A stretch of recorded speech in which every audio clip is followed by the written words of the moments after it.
ባለታሪካችን ክሪስ ይባላል። ክሪስ ጎበዝ ጥቁር አሜሪካዊ ፎቶግራፍ አንሺ ነው። ፍቅረኛው ሮዝ ደግሞ ነጭ አሜሪካዊ ነች። በሁሉም ነገር ፍጹም ተስማሚ ጥንዶች ናቸው። ነገር ግን ማህበረሰቡ የማይዘነጋው አንድ ነገር አለ። እሱም የቆዳ ቀለማቸው ነው። ምንም እንኳን መሰናክሎች ቢኖሩ ክሪስ እና ሮዝ በጣም ስለሚዋደዱ ለመጋባት ይፈልጋሉ። አንድ ቀን ሮዝ ክሪስን ከቤተሰቦቿ ጋር አስደሳች ሳምንት እንዲያሳልፉ ጋበዘችው። ክሪስ ግን ቤተሰቦቿ በቆዳ ቀለማቸው ምክንያት ለግንኙነታቸው ምን አይነት ምላሽ እንደሚሰጡ እርግጠኛ ስላልሆነ ትንሽ ተጨንቋል። ሮዝ ቤተሰቦቿ ዘረኛ እንዳልሆኑ ብትነግረው እሱ ግን አልተረጋጋም። ቢሆንም ግን መሄድ ስለነበረባቸው ጉዞ ጀመሩ። ክሪስ በአውሮፕላን ማረፊያ የጥበቃ መኮንን ለሆነ ጓደኛው ለሮድ ይደውላል። እናም ውሻውን ስለጠበቀለት ያመሰግነዋል። ነገር ግን በጉዞ ላይ ሳሉ አንድ እንግዳ ነገር ይከሰታል። መኪናቸው አንዲት አጋዘን ይገጫል። ፖሊስ መጥቶ ክሪስን ያለ አንዳች ምክንያት መታወቂያ ሲጠይቀው ሮዝ በከፍተኛ ቁጣ ፖሊሱን መታወቂያውን እንዳይመዘግብ ትሟገታለች። ከዚያም ጉዟቸውን ይቀጥላሉ። እዚያ ሲደርሱ የሮዝ ቤተሰቦች በጣም ሀብታም መሆናቸውን ያያል። አባቷ ዲን ታዋቂ የነርቭ ቀዶ ጥገና ሐኪም ሲሆን እናቷ ሚሲ ደግሞ የተሳካላት የስነ አእምሮ ሐኪም ነች። ትንሽ ካወሩ በኋላ አባቷ ክሪስን ግዙፉንና ዘመናዊ ቤታቸውን ማስጎብኘት ጀመረ። ነገር ግን ክሪስ በቤት ውስጥ የሚሰሩት ሰራተኞች ጥቁር መሆናቸውን ሲያይ ትንሽ እንግዳ ስሜት ተሰማ። ዲን የክሪስን መሸማቀቅ ተረድቶ ሰራተኞቹ ድሮ የወላጆቹ ታማኝ ሰራተኞች እንደነበሩና ወላጆቻቸው ሲሞቱ ሊለዩቸው ስላልፈለጉ እንዳስቀመጧቸው ይነግረዋል። በኋላም አራቱም በረንዳ ላይ ሆነው ሲጫወቱ ወላጆቿ ነገ የቤት ውስጥ ድግስ እንደሚኖር ነገሯቸው። በንግግራቸው መሃል ጆርጂና ሻይ ታመጣለች። ነገር ግን እሷ ላይ የሆነ ችግር ያለ ይመስላል። ፊቷ ላይ የደስታና የጭንቅ ድብልቅ ይታያል። ሚሲ ሰራተኛዋን በቁጣ አባረረቻት። ወዲያውኑ የሮዝ ወንድም ጄርሚ መጥቶ ንግግራቸውን ያቋርጠዋል። በራስ ሰዓትም ጄርሚ ክሪስን ስለ ድብድብ ችሎታ ይጠይቀዋል። ጥቁር ሰዎች በደማቸው ከነጮች የበለጠ ጠንካራ ናቸው የሚል አወዛጋቢ ሐሳብም ያነሳል። ከዛም ጄረሚ ከመቀመጫው ተነስቶ ክሪስን ለድብድብ ሊጋብዘው ሲል ወላጆቹ ጣልቃ ገብተው ያስቆሙታል። ማታ ላይ ክሪስ እንቅልፍ አጥቶ ሲጋራ ሊያጨስ ወደ ውጭ ይወጣል። በዚያ ግማሽ ሌሊት ዎልተር በግቢው ውስጥ በከፍተኛ ፍጥነት ሲሮጥ፣ ጆርጂና ደግሞ በመስኮት ራሷን ስታይ ስትመለከት ያያቸዋል። ደንግጦ ወደ ቤት ሲመለስ የሚስ ክፍል ውስጥ ይገባል። እሷም ቁጭ ብላ ሻይ እየጠጣች ስለነበር እንዲያወሩ ትጋብዘዋለች። ሚሲ ሲጋራ እንዲተው በድግምት ልታክመው እንደምትችል ትነግረዋለች። እሱ አልፈልግም ቢልም በሻይ ማንኪያው ጽዋውን እየመታች ድምፅ መፍጠር ትጀምራለች። በድንገት ክሪስ መነቃነቅ ያቅተዋል። በዚህ ጊዜ ሚሲ ስለ እናቷ አሟሟት ትጠይቋለች። እሱም እናቱ በመኪና ተገጭታ ስትሞት እርዳታ ባለመጥራቱ ራሱን እንደሚያውቅስ በእንባ ይነግራታል። በዚህ ጊዜ ሚሲ ወደ መሬት ስመጥ የሚል ቃል ስታወጣ ክሪስ በሐሳቡ ከክፍሉ ወጥቶ ወደ ጥልቅ ጨለማ ውስጥ ይወድቃል። አካሉ እዚያው ወንበር ላይ ቢሆንም አእምሮ ግን በሩቁ ሆኖ በስክሪን እንደሚያይ ሰው ይሆናል። ክሪስ በድንገት ከእንቅልፉ የሮዝ አልጋ ላይ ይነቃል። ከዛም ከጓደኛው ከሮድ መልእክት ይደርሰዋል። ስልኩን ቻርጅ አድርጎ ካሜራውን ይዞ ወደ ውጭ ይወጣል። ዎልተርን ለማነጋገር ቢሞክርም ግን ምንም ሊግባቡ አልቻሉም።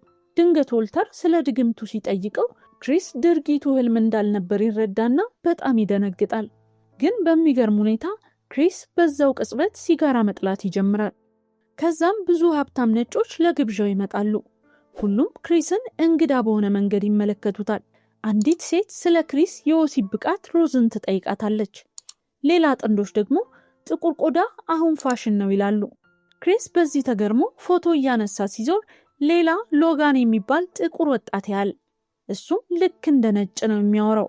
ትንሽ ቆይቶም ጂም ሃድሰን የተባለ አይነ ስውር የጥበብ ሰው ያገኛል። እሱም ስለ ክሪስ የፎቶግራፍ ጥበብ ያደንቃል። ከዛም ወደ ላይ ሲወጣ ስልኩ ከቻርጅ መነቀሉን ያያል።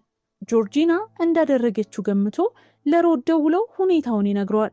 ሮድ ግን ነጮች ጥቁሮችን የወሲብ ባሪያ ሊያደርጓቸው ነው ብሎ ይቀልድበታል። ክሪስ ተመልሶ ወደ ግብዣው ይወርዳል። ከዛም ቀስ ብሎ ሎጋን የተባለውን ጥቁር ሰው ፎቶ ሊያነሳው ሲል ፍላሽ ያበራበታል። ወዲያውኑ ሎጋን ከአፍንጫው ደም ይፈስና ውጣ ብሎ ይጮህበታል። ዲን ሁኔታውን ለማረጋጋት ጨዋታ ይጀምራል። በዚህ ጊዜ ሮዝ ክሪስን ይዛው ወደ ጫካ ትሄዳለች። በዚህ መሃል ቤተሰቦቹ በዝምታ ክሪስን በከፍተኛ ጨረታ ይሸጡታል።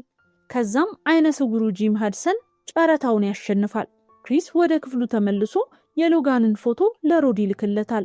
ሮድ ሰውየውን ሲያየው አንድሬ የተባለ የጠፋ ጓደኛው መሆኑን ይነግረዋል። በመሃልም የስልኩ ባትሪ ይዘጋል። እየተፈጠረ ያለው ነገር ግራ ገብቶት ሮዝን ጠርቶ አሁኑኑ ከዚህ ቦታ መሄድ አለብን ይላታል።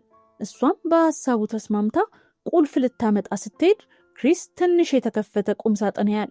እዛም ውስጥ ሮዝ ከብዙ ጥቁር ወንዶች ጋር ዎልተርና ጆርጂናን ጨምሮ የነበራትን የፍቅር ፎቶዎች ያገኛል። ዕቃቸውን ይዘው ሊያመልጡ ሲሉ ቤተሰቦቿ ይከቡታል። ከዚህ መሄድ እንዳለባቸው ሲነግራቸው አባቷ ዲን ነጭ አእምሮ የተሻለ አካል ያስፈልገዋል አለው። ከዛም ሮዝ ቁልፉን እንደማትሰጠው ነገረችው። ወንድሟን ገፍትሮ ሊወጣ ሲል እናቷ የሻዩን ሲኒ መታችው። ክሪስ ራሱን ስቶ ወደቀ። በኋላም በታችኛው ክፍል ውስጥ ታስሮ ነቃ። ቲቪ ላይም የሮዝ አያት ቪዲዮ ተከፍቷል። ሐሳባቸውም የነጮችን አእምሮ ወደ ወጣት ጥቁር ሰዎች ማዘዋወር ነው። አይነ ስውሩ ጂም ሃድሰንም በቲቪው ላይ የክሪስን አይኖች እንደሚፈልግ ይነግረዋል። ከዛም ክሪስ በወንበር ላይ ታስሮ ሳለ እናትየው ሚሲ በቲቪ ላይ የሻይ ማንኪያ ድምፅ በማሰማት ድግምት ልታደርግበት ትሞክራለች። ክሪስ ግን አምልጦ ለመውጣት ከወንበሩ ጥጥ አውጥቶ ጆሮ ውስጥ ከተተ። እናም ድምፁን ስላልሰማ ድግምቱ አልሰራበትም። አባትየውም አይነ ስውሩ ጂም ሃድሰንን ጭንቅላቱን ከፍቶ ለቀዶ ጥገናው ማዘጋጀት ጀመረ። የሮዝ ወንድም ጄርሚ ክሪስን ለቀዶ ጥገና ሊወስዶ ሲመጣ ክሪስ ሳይደነዝዝ ጠብቆት በከባድ ነገር መጥቶ ይጥለዋል። አባትየውም የክሪስን አይን አውጥቶ ለነጩ ሰው ሊሰጥ ሲዘጋጅ ክሪስ ደርሶ በግድግዳ ላይ ተሰቅሎ በነበረው የአጋዘን ቀንድ ወቅቶ ይገድለዋል። ወደ እናትየው ክፍል ሲሄድ ድግምት የምታደርግበትን ሲኒ ልታነሳ ስትል ቀድሞ ደርሶ ይሰብርባታል። ከዚያም እሷንም ይገድላታል። እየተጣደፈ ወጥቶ በመኪና ላይ ያመልጥ ሲል ጆርጂናን ይገጫታል። ክሪስ እናቱ በመኪና አደጋ ስለሞተችበት ህሊናው አልፈቀደለትም። ስለዚህ ጆርጂናን ሊረዳት ወደ መኪና ውስጥ አስገብቶ መንገዱን ይጀምራል። ነገር ግን ጆርጂና አእምሮዋ ስለተቀየረ እንጂ የሮዝ አያት ነች። ነቅታም ክሪስን ልታንቀው ትሞክራለች እና መኪናው ተጋጭቶ እሷም ትሞታለች። በዚህ ጊዜ ሮዝ ዎልተርን እንዲገለው ትልከዋለች። ዎልተር የሮዝ አያት አእምሮ ያለበት ሰው ነው። ክሪስን ሊገድለው ሲመጣ ክሪስ የካሜራውን ፍላሽ ያበራበታል። ፍላሹ ለጥቂት ሰከንድ ነጩን አእምሮ ያደነዝዝና እውነተኛው ጥቁር ሰውዬ እንዲነቃ ያደርገዋል። እውነተኛው ዎልተር ለጥቂት ሰከንድ ሲነቃ ሮዝ ምን እያደረገች እንደሆነ ይገባዋል። ስለዚህ ጠመንጃውን ተቀብሎ ሮዝን ይተኩስባታል። ከዚያም ራሱን ይገላል። በመጨረሻም ጓደኛው ሮድ በፖሊስ መኪና መጥቶ ክሪስን ያድነዋል። የፊልሙም ሐሳብ ሮዝና ቤተሰቦቿ ጥቁሮችን እያታለሉ አእምሯቸውን የሚቀይሩ ነፍሰ ገዳዮች መሆናቸውን ያሳየናል። ክሪስ ግን በብልሃቱና በጓደኛው እርዳታ ሁሉንም ገድሎ አመለጠ። ይህ ፊልም ጌት አውት ይባላል። ሪካፑ ከተመቻችሁ ላይክ እና ሼር በማድረግ ተባበሩ።